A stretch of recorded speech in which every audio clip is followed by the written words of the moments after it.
Votre petite fille, elle a bien plus de chances dans sa vie de jeune ado puis de femme de croiser un agresseur sexuel plutôt que de croiser une sorcière au nez crochu.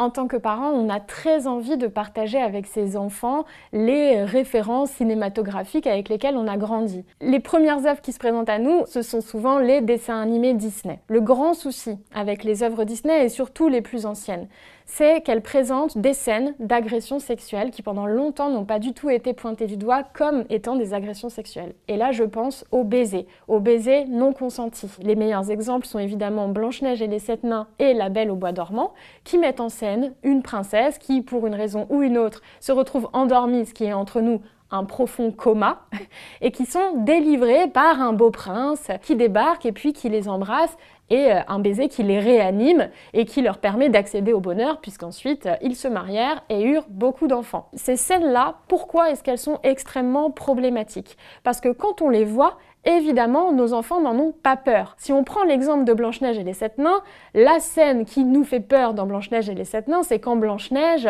est dans la forêt, que les arbres font très très peur, ont des gros yeux, qu'elle est poursuivie par la sorcière au nez crochu. C'est à ce moment-là que votre enfant vous dit « Maman, maman, j'ai peur !» Et puis que là, vous faites pause et que vous lui expliquez « Mais non, t'inquiète pas, c'est qu'un film. » Mais à mesure que le film passe, et puis que votre enfant tombe sur cette scène du baiser, il va pas du tout vous appeler pour vous dire « Maman, maman, j'ai peur ». Au contraire, votre petite fille et même votre petit garçon va avoir des grands yeux et ça va les faire rêver. C'est là qu'est le problème, parce qu'en réalité, il et elle devraient avoir peur de cette scène-là. Ils devraient avoir peur de la scène romantique, parce que c'est une scène d'agression sexuelle. Votre petite fille, elle a bien plus de chances dans sa vie de jeune ado puis de femme de croiser un agresseur sexuel plutôt que de croiser une sorcière au nez crochu dans une forêt avec des arbres complètement improbables. On aurait tort de croire que ce que je pointe du doigt appartient au passé, parce que dans un dessin animé comme celui qui est Ratatouille de l'univers Pixar,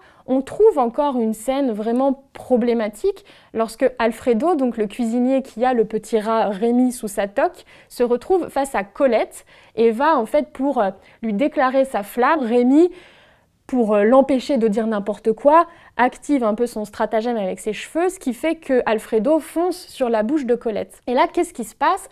On a Colette qui saisit une bombe lacrymo de sa poche, parce qu'en fait elle se sent en danger, donc elle va pour se protéger. Mais évidemment, le charme Pixar opère, elle s'assagit, finalement elle ferme les yeux et puis ils s'embrassent et c'est très romantique. Il serait possible de représenter ces scènes autrement, sans qu'elles perdent leur saveur. Ce n'est pas parce qu'on pointe du doigt des scènes problématiques ou des agressions sexuelles dans ces œuvres-là qu'on doit s'interdire de les regarder. Le plus important, c'est de contextualiser ces œuvres. Et si on se nourrit exclusivement durant notre enfance et d'adolescence d'œuvres qui nous incitent à cultiver la violence, à embrasser une fille sans son consentement, à se laisser faire si un homme nous embrasse sans notre consentement, alors on court à la catastrophe. Si on ne leur apporte pas ce contexte autour des œuvres, eh bien le problème va continuer à se transmettre de génération en génération.